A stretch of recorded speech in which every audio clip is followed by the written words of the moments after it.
샬롬. 새벽 미명에 한적한 곳에서 기도하셨던 주님의 모습을 본받아 오늘도 고요한 새벽에 주님 앞에 나오신 사랑하는 성도님들의 삶 가운데 주님의 평강과 위로와 강건하심의 그 축복이 임하기를 소망합니다. 아멘. 오늘 저희들에게 주시는 하나님의 말씀은 마태복음 5장 27절에서 37절 말씀입니다. 마태복음 5장 27절에서 37절 말씀입니다. 제가 봉독하겠습니다.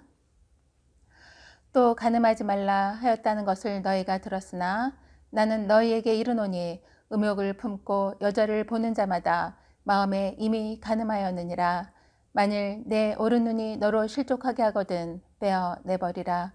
내 백체 중 하나가 없어지고 온 몸이 지옥에 던져지지 않는 것이 유익하며 또한 만일 내 오른손이 너로 실족하게 하거든 찍어 내버리라. 내 백체 중 하나가 없어지고 온몸이 지옥에 던져지지 않는 것이 유익하니라. 또 일러스되 누구든지 아내를 버리려거든 이혼 증서를 줄 것이라 하였으나 나는 너희에게 이르노니 누구든지 음행한 이유 없이 아내를 버리는 자도 간음함이니라.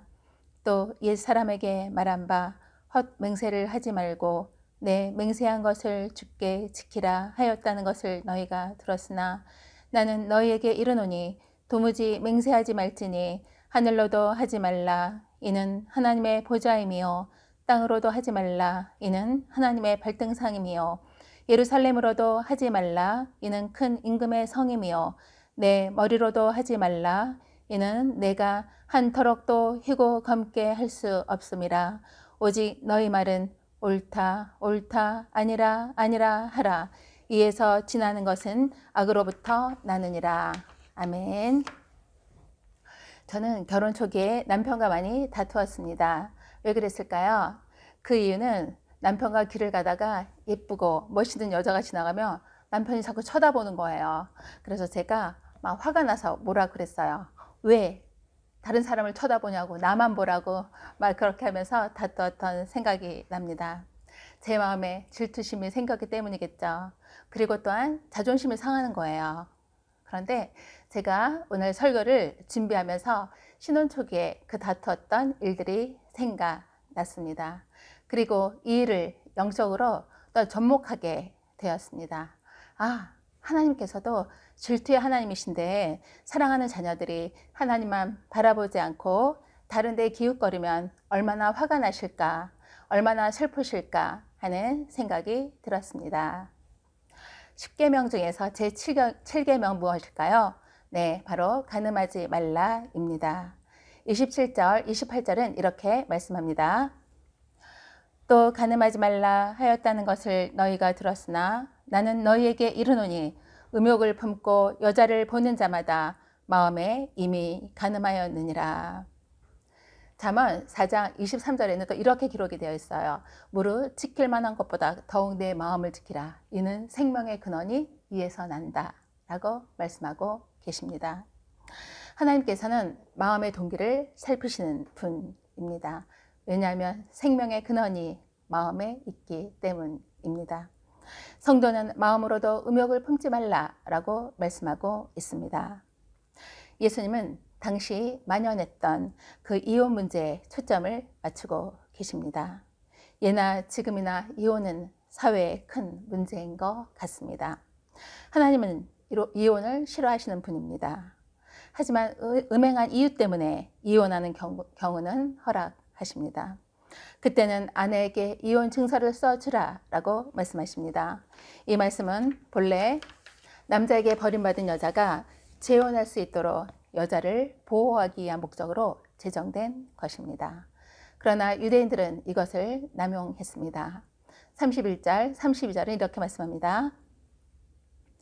또 일렀을 누구든지 아내를 버리려거든 이혼 증서를 줄 것이라 하였으나 나는 너희에게 이르노니 누구든지 음행한 이유 없이 아내를 버리는 자도 간음함이니라. 아멘. 하나님께서 짝지어 주신 것을 사람이 나누지 못한다 라고 말씀합니다. 그러나 음행에 잘못이 있다면 억지로 같이 살게 하는 것보다는 현실적으로 차라리 헤어지게 하는 것이 낫다 라고 보신 겁니다. 이혼으로 더 큰 피해를 보는 쪽은 아무래도 여자였기 때문에 남편은 아내에게 이혼 증서를 써주어서 여인이 여자가 합법적으로 재혼할 수 있도록 허락하라는 것입니다. 그런데 유대인들은 이를 왜곡해서 이혼 증서만 써주면 마음대로 아내를 버릴 수 있는 권리가 율법으로 보장되어 있다고 생각했습니다. 이에 대해서 예수님은 음행의 경우 이외에는 이혼을 허락하지 않는다. 그렇게 이혼하는 것은 곧 간음하는 것이다 라고 말씀하고 계십니다. 예수님은 자신의 욕심을 위해서 율법을 이용하는 사람들의 깊은 그 마음의 동기를 꿰뚫어 보신 것입니다. 율법은 성과 거룩함을 위한 것입니다. 내 이익이나 욕심을 위한 것이 아니라는 것입니다. 성경은 자기 소견에 옳은 대로 사사로이 풀 것이 아님을 우리는 기억해야 합니다. 성도의 음행은 그리스도 안에서 거룩한 성전이라는 자신의 정체를 부정하는 악행입니다. 즉 자신을 구원하신 그리스도를 부인하고 십자가에 다시 못 박는 그러한 우리들의 죄악이라는 것입니다. 히브리서 6장 6절은 이렇게 말씀합니다. 타락한 자들은 다시 새롭게 하여 회개할 수 없나니 이는 그들이 하나님의 아들을 다시 십자가에 못 박아 드러내놓고 욕되게 함이라. 아멘. 그렇다면 성령이 내주하시는 성도들의 삶은 어떠한 삶이 되어야 할까요? 우리의 몸은 성령이 거하시는 거룩한 성전이라는 정체성을 잊지 않아야 합니다. 그러하기에 거룩한 삶을 살아가야 합니다. 부부는 서로가 서로를 품고 사랑하며 이해하며 살아가야 합니다. 요즘에는 이혼이 아무렇지도 않게 많이 행해지는 그런 경우를 많이 보고 있습니다. 너무나도 마음이 아픕니다. 하나님께서 짝지어 주신 배우자를 소중히 여기며 살아가야 합니다. 아담이 하와를 향해서 뭐라고 얘기했습니까? 이는 내 뼈 중에 뼈요 살 중에 살이다 라고 고백했습니다. 그 마음이 변치 않기를 간절히 소망합니다. 저 또한 나이가 들면서 철이 좀 드는 것 같습니다. 점점 남편의 존재가 소중하게 느껴집니다. 자녀들이 잘한다고 하지만 역시 남편이 가장 편합니다.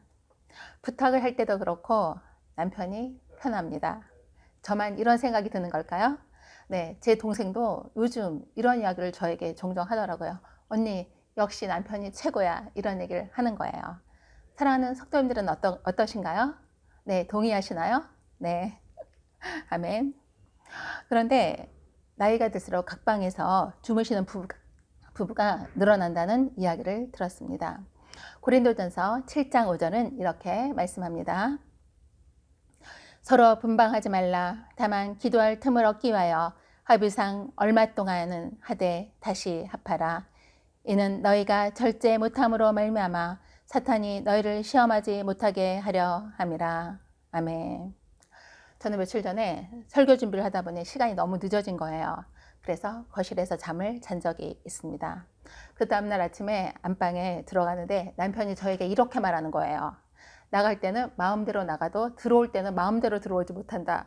네, 그 이야기를 하는 사람이나 듣는 저나 함께 웃었습니다. 부부가 함께 자리에 누워야 밤에 별일은 없는지 컨디션은 괜찮은지 살펴보게 됩니다. 혼자 누우면 추워도 함께 누워 있으면 따뜻합니다. 자녀들이 이러한 엄마 아빠의 모습을 보면서 자란다면 그들 또한 결혼하면 그대로 또 따라하는 삶을 살아가겠죠. 오늘 하루 특별히 남편은 아내에게, 아내는 남편에게 사랑해요, 고마워요 라고 고백하는 하루가 되었으면 좋겠습니다. 아멘.